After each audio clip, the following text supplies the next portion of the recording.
घरोघरी मातीच्या चुली या मालिकेच्या आजच्या भागाचे लेटेस्ट त्याचबरोबर इंटरेस्टिंग अपडेट आपण आपल्या आजच्या या व्हिडिओमध्ये जाणून घेणार आहोत. तर आता आपण इथे पाहतो की जानकी ही तिच्या आईला शोधण्यासाठी गोडाऊनला आलेली असते. आता गोडाऊनमध्ये ती आलेली तर असते, पण तिला तिची आई ही कुठेच दिसत नसते. त्या आईला हाका मारत असते, आई कुठे आहेस तू आई. त्याबरोबर आता लताबाई ह्या कशीबशी खुर्ची थोडी थोडी पुढे सरकवत पुढे येतात आणि तिथले काही बॉक्सेस पाडतात, जेणेकरून जानकीला आवाज जावा आणि ती तिकडे यावी. मग आता जानकीला आवाज गेलेला असतो आणि जानकी ही लगेचच तिकडे धावत येते आणि मग ती स्वतःच्या आईला घट्ट मिठी मारते. आई, हे सगळं कसं झालं, कोणी केलं, थांब मी तुला सोडवते, असं म्हणत पहिले तर ती तिच्या आईचा हात सोडवते, नंतर तोंडावरची पट्टी बांधते, दुसरा हात सोडवते आणि म्हणत असते, आई हे सगळं कोणी केलं, तुझी ही अवस्था कशी झाली, सांग ना आई, तू ठीक आहेस ना, तुला लागलं नाही ना गं फार, तू बरी आहेस ना. त्याबरोबर आता लगेचच ती पुन्हा तिला म्हणायला लागते, हो गं बाळा, मी ठीक आहे, माझा विचार तू नको करू, तू ठीक आहेस ना. त्याबरोबर जानकी आईला घट्ट मिठी मारते आणि ढसाढसा रडते. तिची आईसुद्धा खूप रडत असते. त्याबरोबर आता जानकी तिला विचारते, आई पहिलं मला सांग, हे सगळं कसं झालं, कोणी केलं. त्याबरोबर आता लताबाई म्हणते, तुला अटक झाली होती ना, तू ठीक आहेस ना. त्यावर जानकी म्हणते, हो गाई, मी ठीक आहे, आणि ते सगळं कसं झालं, का झालं, ते मी तुला नंतर सांगेनच, पण आधी तू सांग तर मला, तुला कसं काय इथे कोणी आणलं. त्याबरोबर आता लगेचच आई ही सांगायला सुरुवात करते की ते मला. त्याबरोबर जानकी म्हणते, आई तू इथे बस, तू शांत हो, पहिली बस इथे, काळजी करू नको, मी तुला इथून घेऊन जाईन, मी तुला काहीच नाही होऊ देणार. आणि मग जानकी ही लताबाईला तिथे बसवते. त्याबरोबर आता लता ही जरा शांत होत असते. तर आपण दुसरीकडे पाहतो की सौमित्र आणि ऋषिकेश हे दोघंही घरी आलेले असतात. घरी आल्याबरोबर त्यांना लगेचच अवंतिका पाणी आणून देते. अरे आलात तुम्ही, हे घ्या. पाणी पितात आणि मग लगेच ऋषिकेश हा अवंतिकाला विचारतो, जानकी कुठे. त्यावर अवंतिका म्हणते, दादा ते वहिनी. त्याबरोबर ऋषिकेश म्हणतो, कुठे आहे. त्यावर अवंतिका सांगते, दादा वहिनी मला न सांगता घराबाहेर गेलेत. त्यावर ऋषिकेश म्हणतो, काय, का. त्यावर जानकी ही कुठे गेली आहे मला माहीत नाही आहे दादा, मी त्यांना बोलत होते, पण त्यांनी मला सोबतही नेलं नाही आणि मला सांगितलंही नाही कुठे जात आहेत, माझं काही ऐकलंच नाही, त्या स्वतःहून निघून गेल्या, असं सांगत असतो. त्याबरोबर आता हे ऐकून मात्र ऋषिकेश म्हणतो, अगं पण ठरलं होतं ना तुम्ही दोघींनी एकत्र राहायचं, मग तरी पण. त्याबरोबर आता ती सांगत असते, हो दादा, मी त्यांना म्हणत होते, पण त्यांनी माझं काहीच ऐकलं नाही, त्या म्हणाल्या मीच जाणार, आणि मग त्या गेल्या खरंच. त्याबरोबर ऋषिकेश म्हणतो, एक मिनटं थांब, मी फोन करतो तिला, आणि मग लगेचच तो पहिला जानकीला कॉल करतो. आता आपण ज्या क्रमांकाशी संपर्क करू इच्छिता तो संपर्क क्षेत्राच्या बाहेर आहे, नॉट रिचेबल फोन सांगत असतो. त्याबरोबर आता मात्र ऋषिकेश हा टेन्शनमध्ये येतो आणि तो आता सौमित्र अवंतिकाला सांगत असतो, जानकीचा phone out of coverage, not reachable लागतोय. त्याबरोबर लगेचच आता सौमित्र म्हणायला लागतो, दादा मला काय वाटतं, आता वहिनीच्या जीवाला धोकाही असू शकतो आणि हे खूप टेन्शनवालं काम होऊन चाललं आहे. आपण एक काम करू, आपण घरामध्ये वेळ वाया घालवण्यापेक्षा सरळ वहिनीला शोधायला बाहेर पडू, किंबहुना आपल्याला वहिनी सापडेलही. त्याबरोबर ऋषिकेश म्हणत असतो, अरे काय बोलतोयस तू सौमित्र, कुठे शोधणार आहोत आपण जानकीला, आणि ती सापडेल, कुठे सापडेल आपल्याला. त्याबरोबर सौमित्र म्हणत असतो, अरे दादा सापडेल, नक्की वहिनी आपल्याला सापडेल, तू चल. हे बघ, काहीतरी वाईट घडलेलं सुद्धा असू शकतं, आपल्याला परिणामांची काळजी करावी लागेल, वहिनीच्या जीवाला धोकासुद्धा असू शकतो किंवा आणखीन काही, आणि जर वहिनी नाही सापडली ना, तर उद्या प्रकरण आणखीन जास्त चिघळेल कोर्टात, कळतंय का. त्याबरोबर लगेचच इकडे ऐश्वर्या म्हणत असते, अवंतिका म्हणत असते, हो मलासुद्धा पटतंय सौमीचं मत, वहिनी उद्या कोर्टात हजर व्हायलाच पाहिजे. त्याबरोबर ऋषिकेश म्हणत असतो, मला ना कधी कधी असं वाटतं, जानकी स्वतःवर संकट ओढवून घेत असते, मी फोन करतोय पण फोनही उचलत नाही आहे. त्याबरोबर आता आपण पाहतो की लताबाई ही जानकीला सांगायला लागते, अगं जानकी, मी इथे आले नाही, आणले गेले, मला ती ऐश्वर्या आहे ना, तिने इथे आणले. त्यावर जानकी म्हणते, काय, ऐश्वर्याने.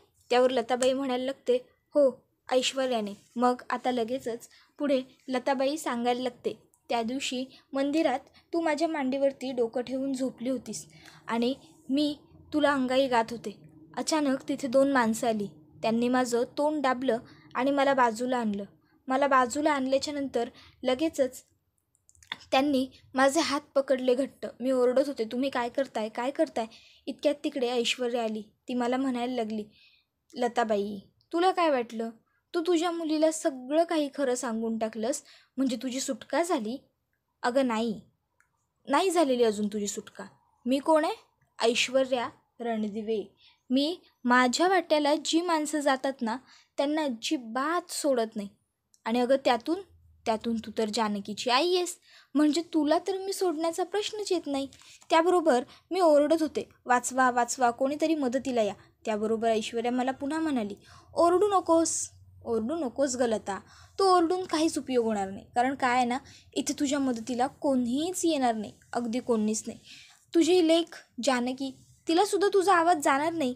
कारण तू तिला जो शिरा चारलास ना त्यामध्ये झोपेचं औषध होतं. फार काळजी करू नकोस, ओके. आणि मग घेऊन जा हिला, अशा ठिकाणी डांबून ठेवा की कोणाला कळता कामा नये, जानकी हिच्यापर्यंत पोहोचता कामा नये, असं लता म्हणाली होती. त्याबरोबर आता हे सगळं ऐकून जानकीची तळपायाची आग मस्तकात गेलेली असते.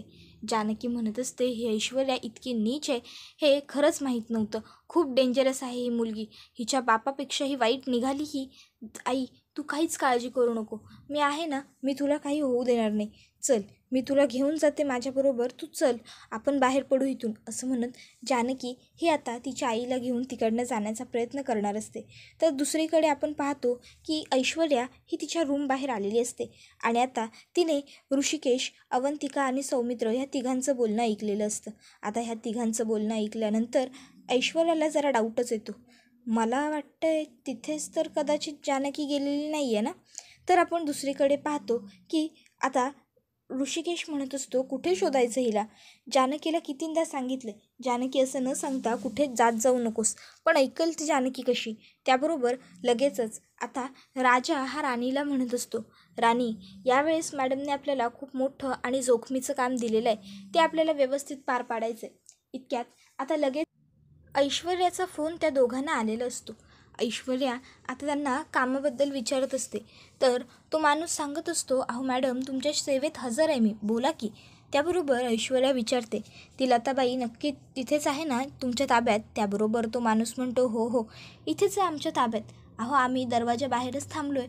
त्याबरोबर ऐश्वर्या सांगते, बाहेर नको, आज जा आणि खातर जमा करून ये. त्यावर तो माणूस म्हणाला की हो ठीक आहे मी जातो. आणि मग लगेचच तो आतमध्ये येत होता.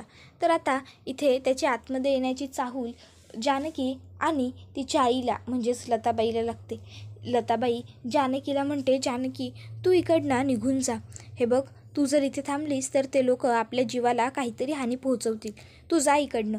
त्याबरोबर जानकी म्हणत असते, आई अगं असं काय करतेस, मी तुला घेतल्याशिवाय इथून कुठेच जाणार नाही, मी नाही सोडून जाणार तुला, आपण दोघी एकत्र बाहेर पडू. आई सांगत असते, अगं त्यांच्याकडे पिस्तूल आहे, तू ऐक माझं. जानकी म्हणत असते, आई तू जर माझ्याबरोबर असशील ना तर मला कोणी काहीच करू शकत नाही, कळलं तुला. त्यामुळे तू चल माझ्याबरोबर, काही होणार नाही आपल्याला, मी आहे ना, तू माझ्यावरती विश्वास ठेव, मी तुला या सगळ्यातनं व्यवस्थित सुखरूप बाहेर काढेन, तू चल माझ्याबरोबर. आई चल ना गं. त्याबरोबर आता लताबाई तिला म्हणते, नाही जानकी हे बघ काहीतरी गडबड होईल, तू उद्या एक काम कर, ऋषिकेश रावांना पोलिसांबरोबर इथे पाठव, मग या लोकांचा पर्दाफाश होईल. सध्या तू जा, तुला माझी शपथ आहे. मग जानकी तिकडनं एका जागी लपते. त्याबरोबर त्या ठिकाणी लगेचच राजा आणि राणी येतात. राजा आणि राणी येऊन आता पुन्हा एकदा लताबाईचं तोंड बांधतात, हात बांधतात. हे सगळं बघून जानकीला खूप वाईट वाटत असतं, पण आता तिच्या हातात काहीच पर्याय नसतो, कारण तिच्या आईची शपथ तिला असते. तर आपण पाहतो की अवंतिका ही हे सगळं कळल्याच्या नंतर म्हणत असते, बापरे म्हणजे ऐश्वर्या किती नीच निघाली, हे सगळं तिनेच केलं आहे. तर ऋषिकेश म्हणत असतो की बास आता काही नाही, आता ऐश्वर्याच्या पापांचा घडा भरलेला आहे, आता आपण ऐश्वर्याला सोडायचं नाही. आपण एक काम करूया, आपण आत्ताच्या आत्ता जाऊया आणि मग लगेचच जानकीच्या आईला सोडवून आणूया. काही झालं तरी आपण त्यांना वाचवायलाच हवं. त्याबरोबर आपण दुसरीकडे पाहतो की जानकी ही म्हणत असते, नाही ऋषिकेश, आपण असं नाही करू शकत, एक मिनटं थांबा, माझं ऐकून घ्या तुम्ही पूर्ण. अहो त्या लोकांकडे पिस्तूल आहेत, तिथे जाणं म्हणजे रिस्की आहे, आत्ता आपल्या जीवाला धोका असू शकतो. आपण एक काम करू, उद्या पोलिसांच्या बरोबर तुम्ही तिथे पोहोचा, मग तुम्ही सोडवा आईला आणि मग डायरेक्ट कोर्टात घेऊन या. त्याबरोबर ऋषिकेश हा शांत व्हावा म्हणून सौमित्र म्हणतो, दादा मला वहिनीचं मत पटतंय. हे बघ, आपल्याला धोका पत्करायचा नाही आहे. उद्या लावूनच टाकतो मग या केसचा निकाल, काय? असं म्हणत तो हात पुढे करतो. सगळेच जण त्याच्या हातावरती हात ठेवतात आणि हो, मिळून लावू केसचा निकाल असं सगळेजण ठरवतात. त्याबरोबर आता मात्र इथे सगळेच जण खूप खुश असतात, कारण फायनली लताबाईंचा पत्ता तर लागलेला असतोच आणि ते सुद्धा या सगळ्यात ऐश्वर्याचा हात आहे हे सुद्धा त्यांना कळालेलं असतं. त्यानंतर आपण पाहतो की इकडे राजाने लता गायब नाही झालेली, तिथे जागेवरती आहे हे सांगण्यासाठी ऐश्वर्याला फोन केलेला असतो. तो ऐश्वर्याला सांगतो, मॅडम ही म्हातारी व्यवस्थित जागेवरती आहे, काहीच गडबड झालेली नाही आहे. फक्त हो, मला एका गोष्टीवरती जरा डाऊट आहे, तो म्हणजे इथे ना कोणीतरी येऊन गेलं असणार आहे असं मला सतत वाटतंय. त्याबरोबर ऐश्वर्या म्हणते, ठीक आहे, मग काय करायचं पुढे ते मी तुला सांगते, तसं कर, फक्त स्वतःची अक्कल पाजळायला जाऊ नकोस. त्याबरोबर आपण आता पाहतो की हे सगळं बोलणं सारंगने ऐकलेलं असतं. सारंग विचार करतो की नक्की ऐश्वर्या आता कोणाशी बोलत होत्या. नाही, शोधून काढलंच पाहिजे, कारण काय आहे, या नेहमी सगळं स्वतःच्या मर्जीने करता आणि मग जेव्हा गोष्टी अंगलट येतात तेव्हा मग मात्र सगळं काही अगदी व्यवस्थित शिताफीने माझ्यावरती ढकलतात आणि यावेळेस मात्र असं काही होता कामा नये. म्हणून ऐश्वर्या कोणाबरोबर बोलत होत्या ते बघितलंच पाहिजे. लताबाईंना कुठे ठेवलं आहे ते मला माहीतच नाही आहे. नक्की त्या जिवंत तरी आहेत की यांनी त्यांना मारून टाकलं आहे तेही कळत नाही असं म्हणत असते. तर आता आपण दुसरीकडे पाहतो की जानकी हिला कोर्टात हजर केलेलं असतं. जज जानकीला विचारते, तुमची आई सापडली का जानकी रणदिवे? त्याबरोबर जानकी म्हणत असते, हो जज साहेब, माझी आई सापडली आणि माझ्या आईला कोणी गायब केलं होतं हेही कळलं. या ऐश्वर्याने माझ्या आईला गायब केलं होतं. माझे मिस्टर माझ्या आईला घेऊन कोर्टात हजर होतच आहेत, त्यांना थोडी मुदत द्यावी, ते येतीलच. त्यावर ॲडव्होकेट विद्यासागर म्हणत असतात की कोणी येणार नाही आहे इथे, हा फक्त कोर्टाचा वेळ वाया घालवण्याची एक पद्धत आहे. त्याबरोबर आता सौमित्र हा उठून उभा राहतो आणि जज साहेबांना म्हणत असतो, जज साहेब, खरोखर पुरावा येईल, फक्त आपण थोडी वाट पाहायला हवी. माझ्या अशिलाची विनंती मान्य करून कोर्टाने थोडा वेळ वाट पाहावी. तर आपण दुसरीकडे पाहतो की ऋषिकेश हा इन्स्पेक्टर बरोबर त्या ठिकाणी पोहोचलेला असतो. आता त्या ठिकाणी पोहोचल्याच्या नंतर ते दोघं गोडाऊनच्या आत येतात. तर विद्यासागर हे म्हणत असतात की आता खूप वेळ लोटून गेलेला आहे, कोर्ट अजूनही वाट बघत आहे, पण इथे कोणत्याही पद्धतीचा पुरावा आलेला नाही आहे. त्यामुळे मला आत्ता ही गोष्ट पक्की माहिती झाली आहे की इथे कोणी पुरावा वगैरे येणार नाही आहे. ही फक्त आणि फक्त कोर्टाची दिशाभूल करण्याचा, कोर्टाचा वेळ वाया घालवण्याचा प्रयत्न सुरू आहे. त्यावर जानकी म्हणते, तुम्ही सतत असं का म्हणताय, माझी आई नाही येणार, माझी आई नाही येणार म्हणून? माझी आई येणार आहे. माझे मिस्टर खरोखर त्यांना आणायला गेले. जज साहेब, माझी विनंती आहे कोर्टाला की कोर्टाने थोडा वेळ आणखीन कळ काढावी. मला मान्य आहे की कोर्टाचा वेळ वाया जातोय, कोर्टाला पुढचं कामकाज सुरू करायला उशीर होत आहे, पण प्लीज, माझी आई जिवंत आहे आणि ती इथे येणार आहे, त्यामुळे मला थोडा वेळ द्या. माझी आई येईल, थोडासा वेळ. त्याबरोबर जज आता म्हणत असतात की ठीक आहे, तुला थोडा वेळ देण्यात येईल, तुझ्या आईची वाट आपण अजून पाहू शकतो. आणि मग आता सगळेच जण वाट बघत असतात. इतके जानकी म्हणते, ते बघा आले माझे मिस्टर. ऋषिकेश, या ना, या. आई कुठे? आईला आणलंत ना तुम्ही? ऋषिकेश, आई. त्याबरोबर ऋषिकेश हा आता जानकीकडे बघत नसतो, तर आता सौमित्र त्याला नजरेने खुणावतो, दादा काय? त्याबरोबर ऋषिकेशही त्याला नजरेने खुणवून सांगतो की नाही सापडलं लताबाई. मग आता लगेचच सौमित्र म्हणतो की मला आता इथे कोर्टामध्ये जे पोलीस हजर आहेत, इन्स्पेक्टर सावंत, त्यांना बोलवायचं आहे. त्याबरोबर इन्स्पेक्टर सावंतांना बोलावलं जातं. तुम्ही ज्या ठिकाणी गेला होता तिथे तुम्ही काय पाहिलं? असं आता इन्स्पेक्टर सावंतांना सौमित्र विचारतो. इन्स्पेक्टर सावंत सांगायला लागतात की आम्ही तिकडे आतमध्ये गेलो, आतमध्ये आम्हाला कोणी विक्टीम तर सापडली नाही किंवा काहीच सापडलं नाही. फक्त तिथे आम्ही गेल्याच्या नंतर आम्हाला एक मोबाईल सापडला आणि त्या मोबाईलवरती एक व्हिडिओ. त्याबरोबर आता हे ऐकून लगेचच ॲडव्होकेट विद्यासागर पुढे सरसावतात आणि मग आता पहिलं ते त्या इन्स्पेक्टरच्या हातातला मोबाईल घेतात, त्याच्यावरचा व्हिडिओ प्ले करतात आणि स्वतः बघतातच, पण त्याबरोबर जजला सुद्धा बघण्यासाठी देतात.